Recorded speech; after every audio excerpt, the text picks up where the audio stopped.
नमस्कार साथियों, 15 अगस्त 2026 यानी हमारा स्वतंत्रता दिवस, इसकी आप सभी को हार्दिक शुभकामनाएं। आज हमें स्वतंत्र हुए 80 साल हो गए हैं, है ना। और मैं कहूंगा हमारा भारत देश दुनिया का सबसे प्यारा, सबसे सुंदर और सबसे महान देश है। यहाँ पे हमें बोलने की आजादी और ये सब कुछ दिया मिलता है। मैं टोंट नहीं कस रहा हूं। और इस आजादी में बड़े बड़े महान शहीदों का नाम आता है। चंद्रशेखर आजाद, भगत सिंह, सुभाष चंद्र बोस, सरदार वल्लभ भाई पटेल और भी बहुत सारे, जिनका नाम लेते लेते मैं थक जाऊंगा, लेकिन उनका नाम खत्म नहीं होगा। अब हम बात करते हैं आजादी पे। आजादी उनसे जो अंग्रेज थे, और अंग्रेजों से आजादी बहुत जरूरी थी, क्योंकि वो हम सब पे काबू करके बैठे हुए थे कि हम सब पे नियंत्रण नियंत्रण क्या होता है कि हम एक पंछी को आप पकड़ लोगे ना तो फड़फड़ाएगा, उसे भी आसमान में उड़ने की आजादी चाहिए।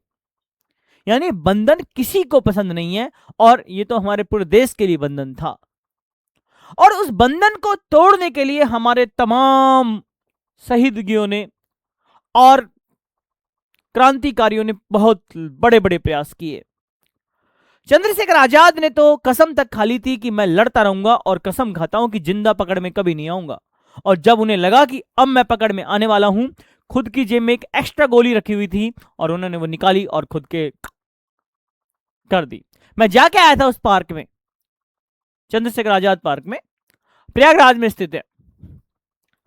वहां जाके मुझे फील हुआ कि इस आजादी की वैल्यू क्या थी, इस स्वतंत्रता की वैल्यू क्या है। बात करें हम, स्वतंत्रता तो थी, लेकिन ऐसी स्वतंत्रता जिसमें कोई कानून ना हो, कोई रूल ना हो, कोई नियम ना हो। वो किस काम की स्वतंत्रता? क्योंकि वापस हम फिर पराधीन हो जाएंगे। पहले हम अंग्रेजों के पराधीन थे, उसके बाद हम जो ऊंचे लोग हैं, पैसे वाले लोग हैं, उनके वापस फिर पराधीन हो जाएंगे। तो हमें एक कानून की आवश्यकता थी, और कानून के लिए एक असेंबली तैयार की गई, बहुत सारे मेंबर्स चुने गए। ठीक है, जैसे हम कुछ रूल बनाते हैं, दो चार लोग इकट्ठे हो जाते हैं, तो देश का कानून बनना था। उस कानून के अंदर जो असेंबली बनी थी बनाने के लिए, उसके अंदर सबसे पढ़े लिखे व्यक्ति यही थे, डॉक्टर बाबा साहब भीमराव अंबेडकर। किस जाति से आते हैं, कौन से धर्म से आते हैं, उससे मुझे कोई मतलब नहीं है। मुझे केवल इनकी महानता से मतलब है, मुझे केवल इनके एजुकेशन से मतलब है, मुझे केवल इनके विचारों से मतलब है, मुझे केवल इनकी नॉलेज से मतलब है। लोग इन्हें दलित कह के पुकारते हैं, लोग इनके नाम से चिढ़ा करते हैं, लोग इन्हें, क्योंकि इन्होंने आरक्षण नाम का एक नियम दिया पिछड़े लोगों को। क्योंकि क्या हुआ करता था कि जो ऊंचे स्तर के लोग हैं, वो निम्न स्तर के लोगों का शोषण किया करते थे कास्ट के नाम पे। खुद ऊपर बैठ के उनको नीचे बिठाना, खुद चप्पल पहनना, उनको नंगे पांव घुमाना, उनके पीछे झाड़ू बांध देना। ठीक है, और भी बहुत सारे कामकाज जो यहां पे मेरा क्लास में बताना संभव नहीं है। तब जाके बाबा साहब भीमराव अंबेडकर ने एक कानून बनाया आरक्षण का, कि जो पिछड़े लोग हैं उन्हें आरक्षण दिया जाए। आरक्षण का मतलब होता है, देखो क्या होता है कि जब आप किसी का शोषण कर लोगे, आप एक उच्च पद पे बैठे हुए हो, कुछ लोग नीचे हैं। अब यहाँ पे पद का अंतर नहीं है, आपने उनका सालों से शोषण कर लिया है, तो अब उनका मेंटली भी विकास और पैसों का भी विकास जरूरी है। एक आदमी हो तो उनको मदद करके कर दिया जाए, अब पूरा समाज ऐसा बन गया है, उसमें सालों लग जाएंगे करते करते। तो क्यों ना उसका रास्ता थोड़ा कठिन से आसान कर दिया जाए। यही सोच थी बाबा साहब भीमराव अंबेडकर की। अब उसे हम आरक्षण कहते हैं। बाबा साहब भीमराव अंबेडकर ने महिलाओं के लिए क्या लाया? हिंदू कोड बिल लाए गए। उसमें महिलाओं के लिए अधिकार थे, तलाक का अधिकार, पिता की संपत्ति में बराबर का अधिकार, गोद लेने का अधिकार, और भी बहुत सारे कानून। इन्होंने कानून मंत्री बने थे, और कानून मंत्री बनने के बाद वो बिल पेश किया, और इनकी उसको मान्यता नहीं मिली। तब इन्होंने अपना रेजिग्नेशन दे दिया, कुर्सी छोड़ दी। ये थे बाबा साहब भीमराव अंबेडकर। और वो केवल और केवल दलित महिलाओं के लिए नहीं था, वो था सभी महिलाओं के लिए। तो ये एक बहुत महान व्यक्तित्व की निशानी है, बहुत महान व्यक्तित्व इनका रहा है। इन्होंने हमें कानून दिया। अब क्यों कहते हैं कि कानून केवल इन्होंने ही दिया, क्या उसमें तो बहुत सारे लोग थे। आप लोग कभी स्कूल में प्रैक्टिकल का काम करते हो, उसमें 5-7 लोग जोड़ दिए जाते हैं और आपको भी पता है आप कितनी मेहनत करते हो। उसमें केवल 1-2 बंदे होते हैं जो मेहनत कर रहे होते हैं और आप बस इधर उधर का करते रह जाते हो।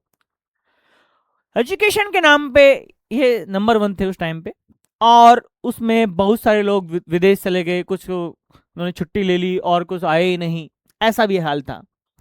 तो हम प्राउडली कह सकते हैं एक प्रेम विहारी रायजादा साहब थे, वो टाइपराइटर का काम करते थे।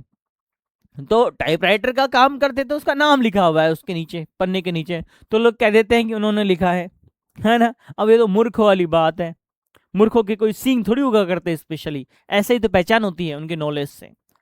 और आज तो हमारे महामानव ने भी हद कर दी। क्या कर दिया सोचो, आज 15 अगस्त के दिन वो तिरंगे लगा के आए जेब में, और वो भी उल्टा, यानी केसरिया सफेद हरा नहीं, हरा सफेद केसरिया।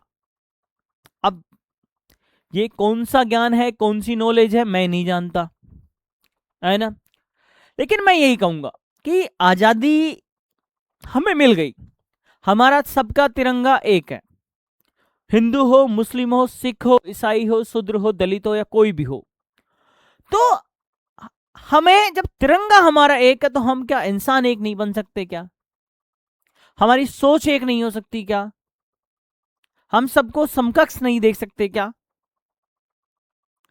पहले जातिगत भेदभाव था, इसीलिए इस मानव ने, इस इंसान ने आरक्षण दिया था। जाति आज भी खत्म नहीं हुई है और लोग इनके आरक्षण को उठाने की बात करते हैं।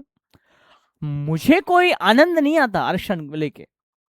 क्यों आएगा? जब आपको एक स्पेशल एबिलिटीज दी जाए, आप क्यों लोगे भाई उसे? आप भी तो बोलो कि मैं बराबर का मेहनत करूंगा तब लूंगा। लेकिन आप लोग जब उसे कास्ट बोल के पिछाड़ दोगे तो क्यों नहीं लेगा, बताओ। अभी हमारे कांग्रेस के महान नेता, उन्हें जातिवाद का सामना करना पड़ा, तो एक छोटे से गांव के लोगों के बारे में तो सोचो आप, उन्हें किस लेवल पे सामना करना पड़ता होगा। तो ये हालात हैं हमारे इस देश की। इसलिए मैं आपसे फिर कहूंगा कि जाति धर्म इनको भुलाकर केवल भारतीय बनो, केवल भारतीय। ना प्राउड मुस्लिम, ना प्राउड दलित, ना प्राउड क्षत्रिय, ना प्राउड ब्राह्मण, ओनली प्राउड इंडियन। समझाई मेरी बात?